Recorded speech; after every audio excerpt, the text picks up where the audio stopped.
So recently I gave Mattel more of my hard-earned dollars to buy the newest Hammond collection figure, or at least one of them, the Therizinosaurus. The Therizinosaurus. Yes, the same figure I dogged on a couple months ago, I ended up buying because, as it turns out, those original photos were just posed by a moron.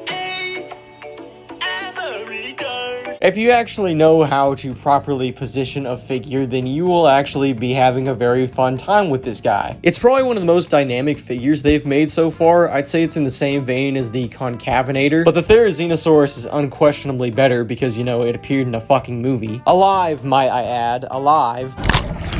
But let's get into the nitty-gritty of it. What makes this figure good? Well, it has the per usual Mattel detail, which is a compliment. Mattel is always great whenever it comes to detailing their figures. Just about everything is painted besides the fucking dew claw that actually kind of pisses me off because it's really the only thing on the figure that is not painted. I swear to you, most if not everything else on this figure is completely touched up with paint. The only real critique is I wish they would have added a different sort of paint for the beak on the face, but other than that, this figure is wonderful. I especially like how they used a separate sort of plastic for the fingers, but they still painted up the claws with some dry brushing. That's a really good touch. The glass eye is still really dumb. I wish they would quit putting that shit in there, although it does make for a very cool nighttime effect. Hint, hint. But for daytime shots, this looks awful in my opinion. The eye is not very good looking. And the bad thing is they keep putting this on literally every single figure they're doing, whether it be the smaller ones or the biggest ones. They keep putting glass eyes, and I don't know why. Another thing that a lot of people, myself included, first criticized when this figure was shown off is that the articulation in the fingers looks dumb, which I still do stand by, because obviously, like you see here, if you can pose the figure with its fingers bent, it doesn't look very good. But like I've said numerous times, if you're not brain damaged, then you can probably pose it fine and it'll look good. The last criticism that I've heard a lot about is that the figure is too red to some people. I don't personally think this is a bad thing, but I do see that the figure does have quite a lot of red paint on it. But I also really don't care about that because it's like literally so small and insignificant. What the fuck is wrong with you people? I would say that if you don't already have a good representation of the Dominion Therizinosaurus, which let's be honest, you really don't, then yes, get this guy. It's actually on sale right now at most Targets I've found. It's like $30 when it's usually about $40, which is an amazing deal for a figure that's already really solid. So yeah, that concludes this amazing review. Please make sure to like and subscribe,